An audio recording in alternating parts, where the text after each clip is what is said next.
you've worked with is Jennifer Garner, and she's had 2 kids, and she looks phenomenal. So what is it that moms can do after they've had those babies, no matter how busy their schedule is, to get rid of the baby weight and get back in shape? Well, okay, so two really important things. One, to lose weight, baby weight or otherwise, it's always going to come down to diet, right? So we'll talk about the exercise in a minute because that's really important, but weight loss is really, diet's what's going to drive that, right? And you can't wing it. You really, again, you kind of make the commitment, but it's, I have certain strategies that I believe work better than others. But regardless, you want to be on a plan. So whether it's my Red Carpet Ready plan or, South Beach or whatever, I've had people say to me, I'm sort of doing South Beach or I'm sort of doing this. Well, if you're sort of doing it, you're not actually doing it, right? You're not actually on the plan if you're only halfway on the plan. So you can't partway do it. But any plan that you do shouldn't be so rigid, right? But there are rules that I believe you should follow. Some of my rules are eat breakfast within an hour of waking up. I believe that it jumpstarts the metabolism and it sets you up for eating better the rest of the day. And when I say eat breakfast, I do not mean drive through Starbucks or some other coffee place and grab the fat-free muffin that's probably got 500 calories and load it with sugar. Right. Or count your latte as your breakfast, I want you to actually have a proper breakfast. And it doesn't have to take a lot of time. My go-to breakfasts are, I have 3 that I'll rotate. One is like a power smoothie that I make at home with, protein powder, water, some berries, maybe a banana, and some of my, I've like powdered greens or whatever to get some extra vitamins in it. I do my oatmeal and protein powder. Oatmeal is an excellent source of carbohydrate. Now, I do not mean oatmeal, the pack of brown sugar and, cinnamon or whatever. Real oatmeal.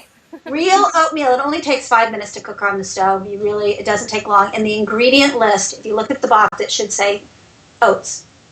That's it. Oats. Now, if you have to do instant, if you really do, there is plain instant, and that is allowed in emergencies. And then what you do is you dress up the oatmeal yourself. Mm-hmm. So maybe, now I happen to be off dairy, but if you choose to drink milk, I would say go for 1% milk over fat-free. I think having a little bit of milk, a little bit of fat is better.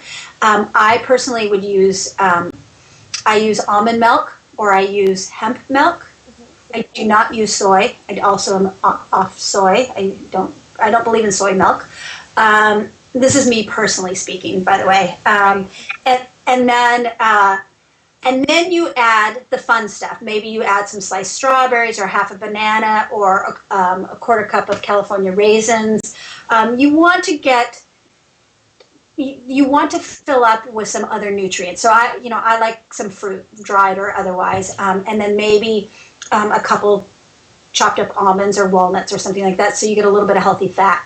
And so it's either my smoothie, my oatmeal that I make and add my own things to it, or I call it a more veggie than egg scramble, which is basically scrambled egg whites or one whole egg scrambled, but to create more volume, because I have a very healthy appetite, to create more volume, I add a bunch of vegetables to it. And it could be whatever I had for dinner last night. It could be zucchini mushroom. It could be tomato spinach. Whatever I have in the fridge really will go in my eggs. And it makes it super yummy. I do the same thing with the veggie scramble, and I call it trash can style. So it's like the half a tomato left over from yesterday's lunch, and the handful of spinach that's left in the bottom of the bag, and it helps get rid of all that produce, and you don't feel like you're wasting it. Exactly. I love that. Yes. So that would be, the first thing on eating right is breakfast within an hour of rising, and then after that, you do need to plan ahead what you're going to eat. Don't leave your nutrition to chance. When it's left to chance, chances are you're the healthy food you want may not be available where you are when you're having lunch. You may wait a little too long, and if you're hungry at 1 and you didn't bring your lunch and you can't quite get out of the office at 1 and maybe it's 2 when you leave and you're going to dash across to the little deli across the street and you thought you were going to get the salad, but you went from I'm kind of hungry to if I don't eat right now I might kill somebody.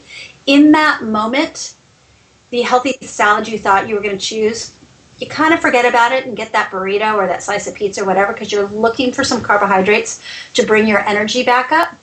And kind of same with dinner. So if you didn't have your afternoon snack and you get home and you haven't thought ahead about what you might have for dinner and you don't have healthy foods in the house and you have the other less healthy things, then, before you even think about what you're going to do, you've eaten a handful of chips or, a slice of bread or a tortilla or whatever before you even thought about making dinner. Whereas I train my clients, like, first of all, get the bad stuff out of your house, right? Do a kitchen purge.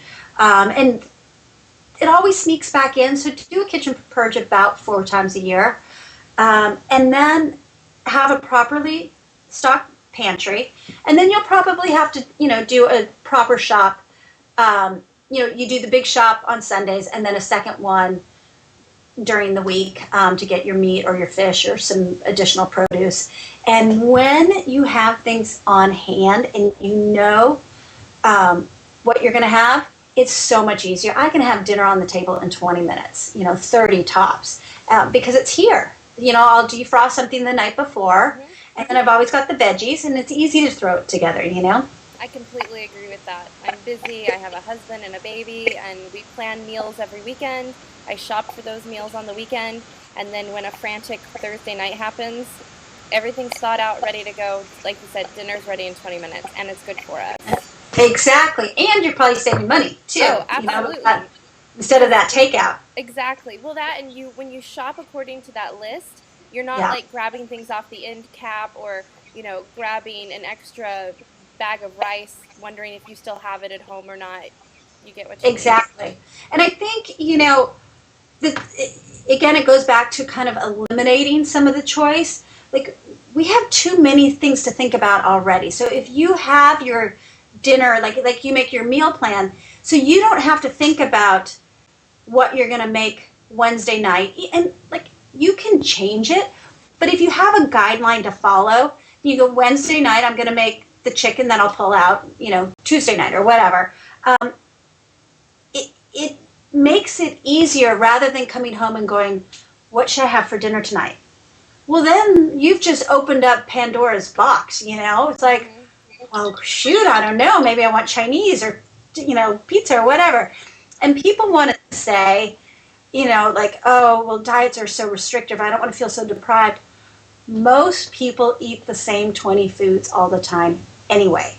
The same cereal for breakfast, the same roughly 4 takeout things at lunch, and the roughly same handful of dinners.